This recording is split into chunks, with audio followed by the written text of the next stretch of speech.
Hello again guys, and welcome back to another Big Al Devlin video. Thank you for tuning in. And firstly, I would love to just first of all thank the everyone who has contributed to my previous video in this series so far. There's been some fantastic contributions, and it really feels like that we can hopefully develop a real big and diverse, really sort of involved community here on this YouTube channel regards this particular topic, at least anyway. And that is of course the Nordic belief system, the ancient Nordic belief system, or the Viking belief system, which I'm going to call Odinism.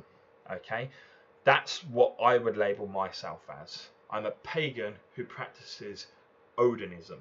Now there are other words for exactly the same stuff. Okay, a satru, is it, or a satru? I'm not sure on the pronunciation. It's one reason why I don't say I practice a satru or satru. I don't want to be pronouncing it incorrectly.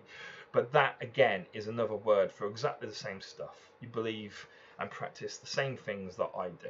Okay, and I'm sure there are other terms that are used also, probably Nordic paganism, for example, ancient Nordic paganism.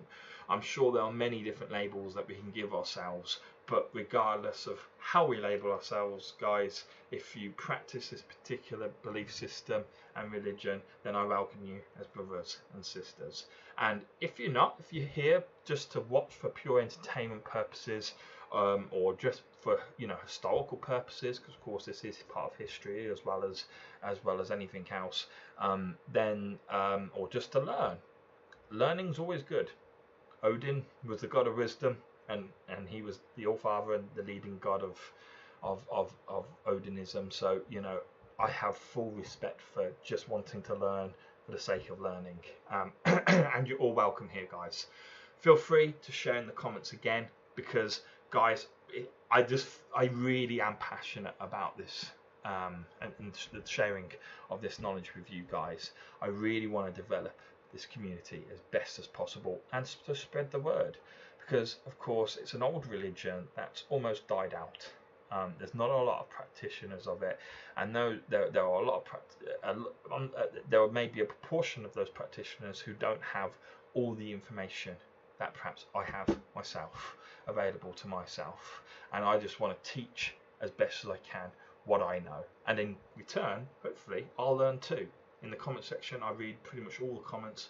You guys might know something that I've not been able to read myself. I've read all the eddas and the poems and the sagas and that, and so I'm pretty well versed, but no one knows everything, right? So I'm here to learn as much as you guys. Okay, now this particular video is all about the pantheon of gods, essentially, that the Vikings and the ancient Nordic people would have prayed to, and that is the Aesir, or the Aesir as it should be pronounced, and the Vanir. Okay, you put those two together and you've got your overall pantheon of gods that the Vikings would have believed in and would have prayed to. Now that's not to say that they were the only gods, and this is an interesting point that I'm going to make straight away, because normally what I do, guys, if you're new and you haven't seen the Cosmos creation video, which is the first in this series, I put the juicy bits in at the beginning, because some of you might be here because you enjoyed the new Thor movie by Marvel, or you enjoy the Thor comic books, or you've just read an old myth and legend book all about the Viking gods, and you think, wow, that's cool. Or you may have just played the computer game that's out at the moment, For Honor, and think, wow, Vikings are cool, I want to learn more about them. Well, normally I do put the juicy bit right at the very beginning for you guys who are perhaps not wanting to get too bogged down in the religious aspect or the belief system aspect, that I'll be discussing at the end of the video. But nonetheless, I do need to expand a little bit here before I continue and really sort of get into the nitty gritty of what are the Aesir and the Vanir. And that is, the Vikings believed in what they described as the tribes of gods. So there were many different tribes of gods. Those tribes of gods were labelled, those tribes, by us really, Now they did label themselves that also, but we were the ones writing the history books, so to speak.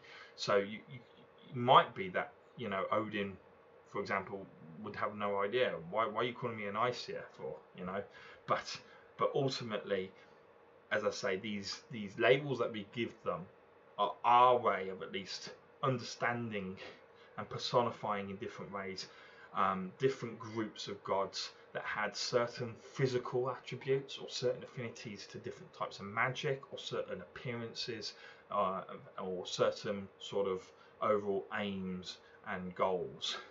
Now ultimately these tribes existed because of the way that they were born. Okay, for example, the giants are another species or race. No, not species. Actually, be a race of gods. Essentially, all the gods were all essentially the same species. They were all able to have children with one another. So what does that tell you? Biologically, they're the same species. So they're just like human beings. Doesn't matter if you're white, black, you know, oriental. Doesn't matter. We can all have children with one another. We might look a little different, but we're all the same species. And really, it was the same with the gods.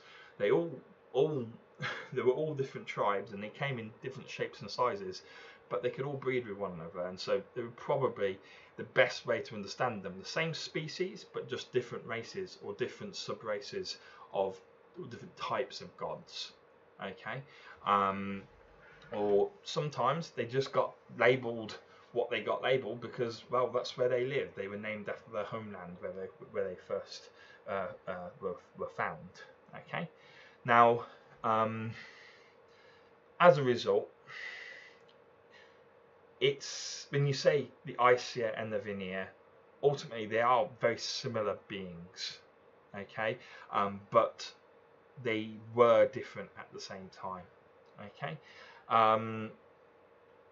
And one thing to understand before we go on and describe who the Aesir were and who the Vanir were individually, and why they were part of each of those tribes, why they were separated to some degree, the reasons why they were separated.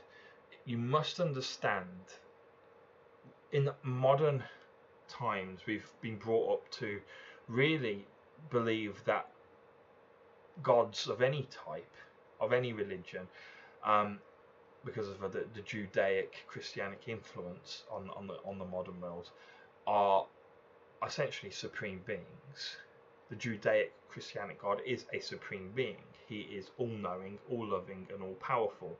But the Viking gods were not that. They were far from it. They were just better versions of us. And that's what really makes it very easy for people like myself to feel a connection to the gods of the old Viking religion, because they were just like us. They were just human plus one. They were just a better version of us. They were stronger, more durable.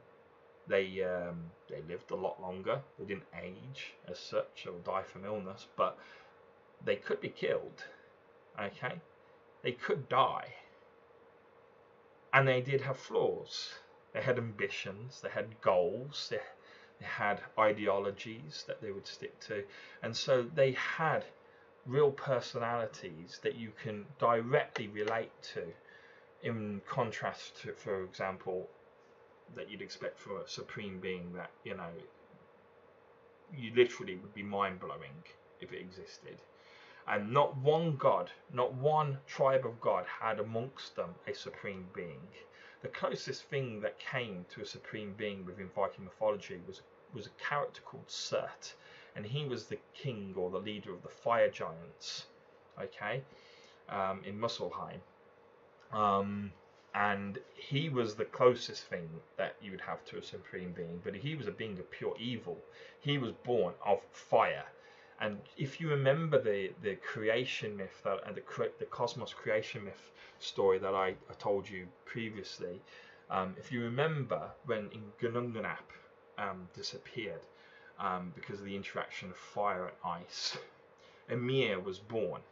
Ymir was the first of the giants, and he wasn't good, but he wasn't evil. He was born both of fire and ice, and the interactions of that fire and ice together.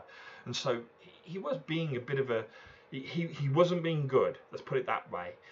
But he gave reason enough, at least, for Odin, Vili, and Ve to kill him and destroy him, and from his corpse create the world of the realm, Midgard, the ninth realm, essentially. Okay, now imagine Ymir. Ymir was born, had ice within him. Ice, beings that are born of ice are beings of pure goodness. Humbler, for example, the cow, is just a creation, essentially, a being, a life force, if you wish, that gave birth or gave creation to all the gods that we are about to discuss by discovering them within the ice of Niflheim. But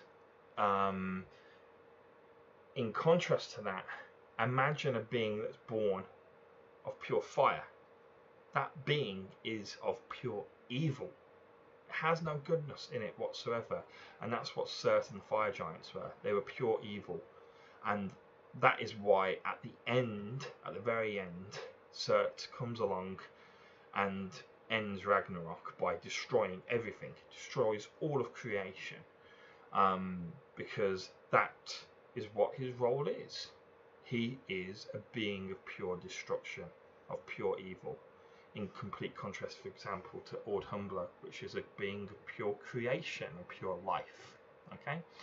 Now, obviously, I've diversed a little bit away from topic, so I'll try to get back on track now. But I wanted really for you guys to understand fully that the gods that I'm about to describe are by no means perfect beings. As I previously described, they're not supreme beings. They're not all-loving, all-knowing, and all-powerful. So even though you might pray to them, the Vikings understood that you might pray to these gods, but you might not get nothing in return. Why? Well, there are 3 reasons why, and we've just described it in the Christianic belief of all-knowing, all-loving, and all-powerful. That is a supreme being. These aren't supreme beings, so they don't have necessarily all 3 of those parts. They might have 1 part, they might have 2 parts, but they don't have all 3 parts. Okay, and so for example, if you pray to Odin because you're about to die, you're about to starve to death or whatever, there's a drought, whatever, and you just want it to rain, you pray to Odin. Does Odin help? Well, he might not, and there's 3 reasons why. First of all, he might not know about you. He might not know that you're in trouble, and he might not know that you're about to die, that you're hurting, that you're in pain, and that you're suffering. So he doesn't know. Okay? Or he does know, but he doesn't have the power to help you. It'd be like asking your mate, your best mate, hey mate, there's been a drought for a year, hasn't rained in a year, can you make some clouds? Your mate would be turn to you and go, you what? So he might not have the power to do it. Now, Odin did have the power to do that, but that's another matter. But the other thing is he just might not care. Okay? All the gods within the Viking pantheon have their own ambitions, their own desires, their own individual personalities. And so as a result, there will be no guarantee whatsoever by praying to them that you're going to get something good in return.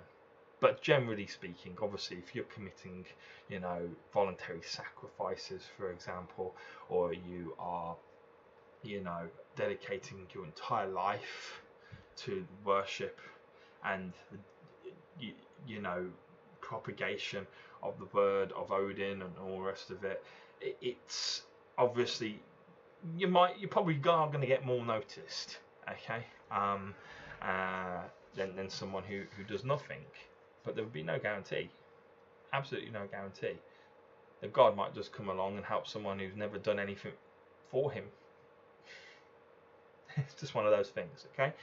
And that's what makes the gods, to me, yes, it means they're a little bit more cruel, but that also makes them a lot more realistic. Because yes, they walked and they interact on our world. They interacted with men and they interacted with the world that we live in, but they couldn't be everywhere at all times. They couldn't fix everything, and neither did they particularly want to either. Why would you want to fix everything? I mean, it'd be a waste of resources for starters. Okay, now the Aesir were a tribe of gods that had, I believe, counting roughly, 9 gods within their tribe. These gods were Odin, Thor, Frigg, Tyr, Loki, Balder, Heimdall, Idun, and Bragi. Most of them are Odin's sons. And so as a result, most of the Aesir, because remember, Odin was born, it was a half giant, okay, most of them would be quarter giant, okay. So as I say, the tribes themselves had interactions, and they were all related to some degree, one way or another. There'd be some relationships going on between the different tribes, okay. So not everything's as clear as cut as good and evil as it sometimes is depicted these days. And then in the Vanir, we have Freya, Frey, Njord, and in essentially you could also include the early Germanic god Nerthus.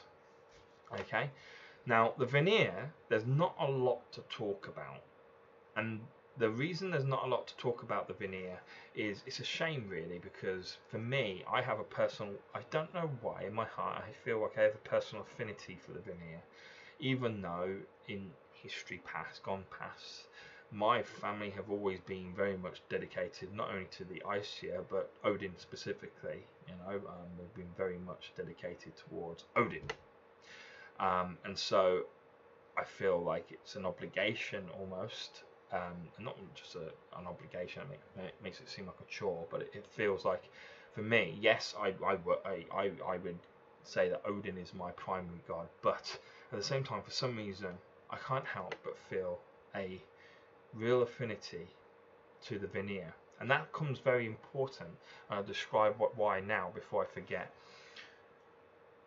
When you died as a Viking, there were a lot of different afterworlds you could go to, but if you were a warrior, you would typically go to one of 2 halls. You would either go to Valhalla, which was Odin's hall, and you were collected by the Valkyries and taken to Valhalla to fight for Odin during Ragnarok.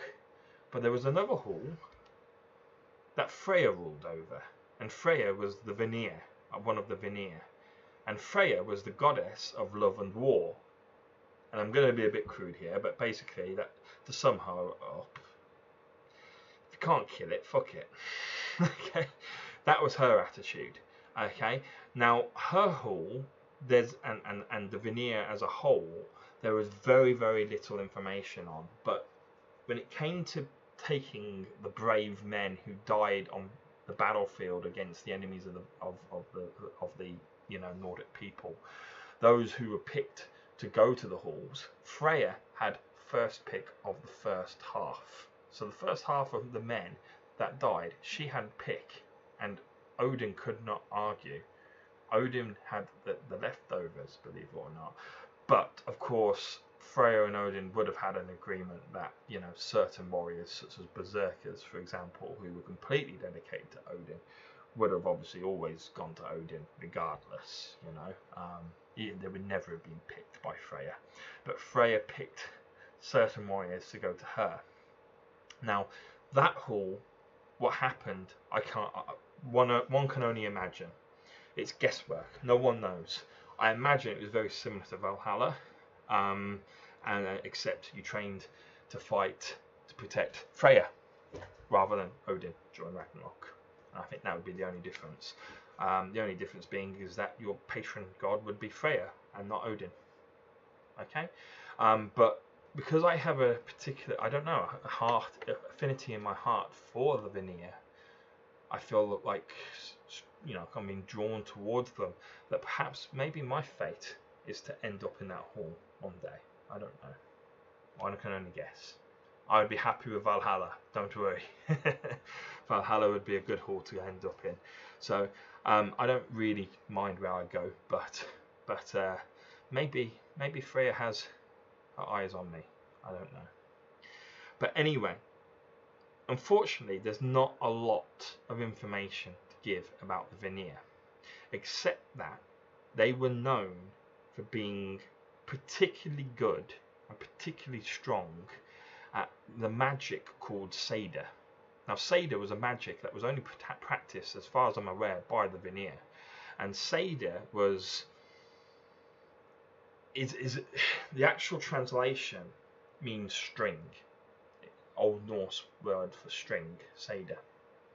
Okay, and it was essentially either Norse magic or shamanism, and it was the altering or the attempt to alter the course of destiny by this is a tongue twister, reweaving parts of destiny's web.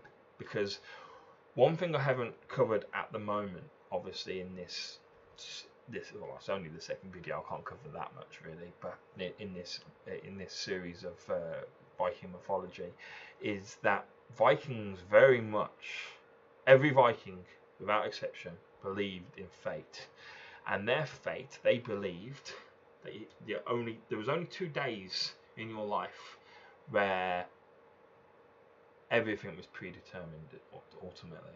And that was the day you were born and the day you die. And what you do with your life in between birth and death, that's kind of up to you. Now, fate would have a way of making you being participatory in certain events, for example, especially if you were born for greatness.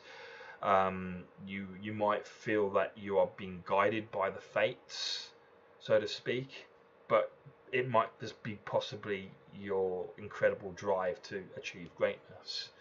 They weren't sure whether fate influenced the bit between birth and death, but they were pretty damn sure that it didn't. And fate only ruled humans by dictating, you'll be born this day and you'll die this day, and that is it. But Seda was a magic practiced by the Vanir that allowed you to try and re-alter or re-change an individual's fate, which would be very powerful magic if you can think about it, especially as the gods themselves were ruled over by fate. They themselves had their own fates. They'd have a day where they were born and a day when they would die. Their lifespan was much larger than ours. Ours would be this, theirs would be this, yes. But nonetheless, if you could reweave it, perhaps you could change and perhaps become truly immortal. So the Vanir were an interesting bunch, and they were very powerful gods, the equal of the Aesir, by no means. Okay, as much respect as I have for Odin and Thor, I have equal respect for Freya and Frey and Njord. And when I give my prayers to the Nordic gods, I include the Vanir as much as the Aesir. I don't forget them. Okay. Now, typically the Vanir were typically associated with the ecological fertility side of things. So, if your farms weren't producing enough crops, typically you would pray to one of the Vanir to try and alter fate, maybe, or try and bring life and fertility to the land. Okay, that's all that's really known about the Vanir. However, the Aesir, there's a lot to be known about. There's many stories involving the Aesir, for starters, which I will happily give you in the rest of the series. But I can also give you some more information now. First of all, Aesir comes from, always the best place to start is to look at the roots of the words that you're looking at. Now, I'm not a linguist, but I do have some ability with languages to some degree, despite the fact I'm probably poorly pronunciating a lot of the words that I'm saying. But I do understand the structure of language to some degree. And luckily, there are those who understand it far better than me, and I can read their books and understand what they're saying. And the Aesir comes from Proto-German, okay, and it means life or vitality, okay. And so the Aesir, that is essentially what they would represent: life, vitality, because during the rule of Asgard, that's when men live. When Asgard falls, that's Ragnarok, that's death, and there's no more life at that point until, again, creation starts again. Okay, so I'm going to repeat the names of the Aesir for you again, and let's see how many of you, perhaps them you've already heard of. Odin. You've probably heard of Odin. Odin's already often known as the Allfather, and Odin is, as I say, within Celtic mythology also, and is known as Woden, and that is where our word for Wednesday comes from. Woden's Day, Wednesday. Okay, Woden's Day, Wednesday. So we have a day in our week completely dedicated to Odin, still to today. Okay, and so Odin was a very powerful god. He was considered perhaps one of the most powerful gods to exist amongst all the different tribes. He was feared, okay, because he was half giant, and as a result had fire within him as well as ice. He was capable of using violence to achieve, an end to a means, so to speak, means to an end even.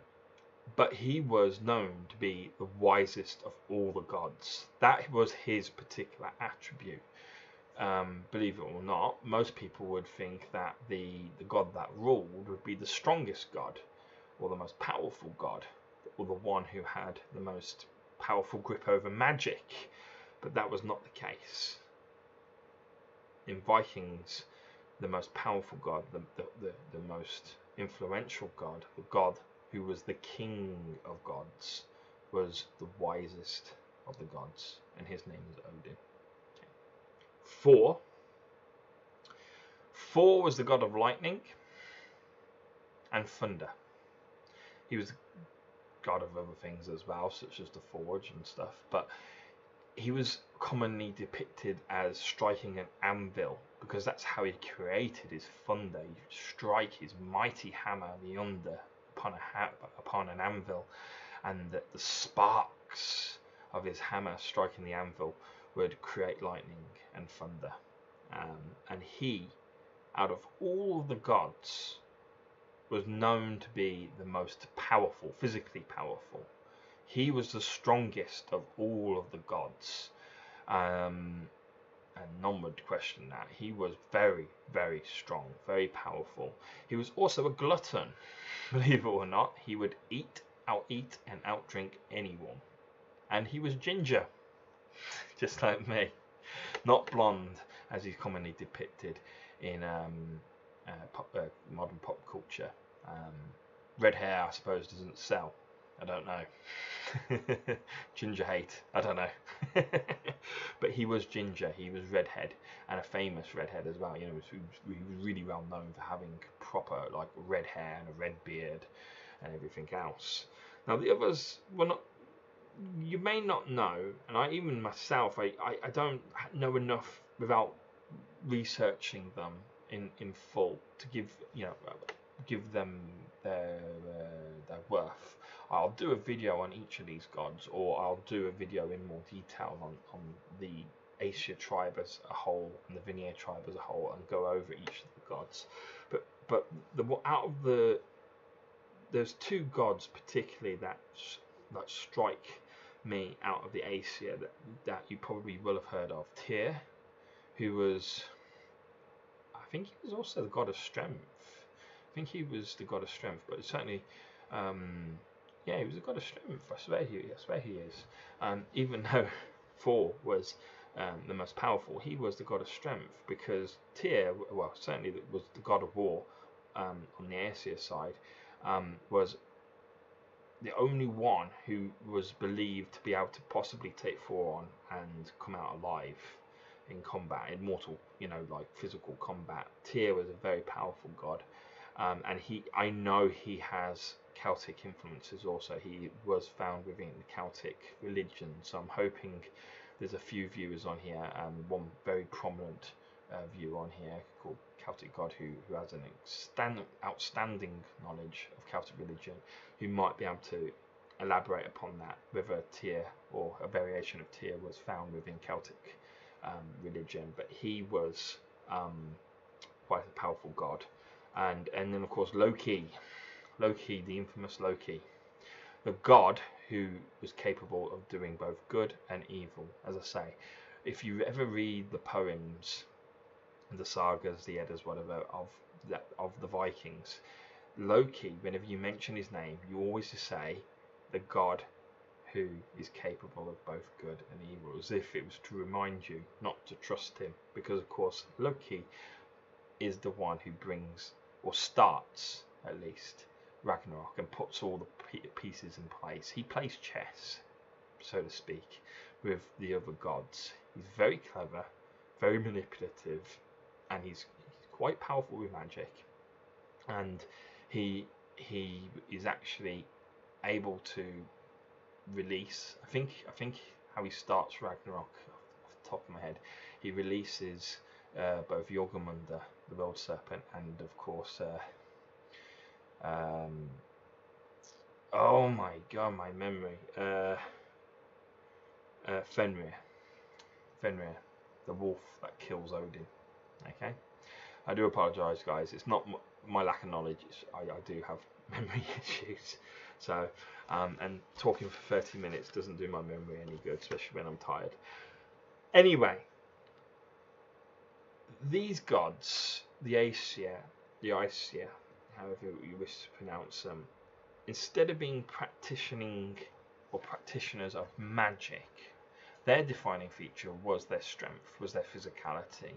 They had a very physical presence, and they were known and feared for their warlike ability.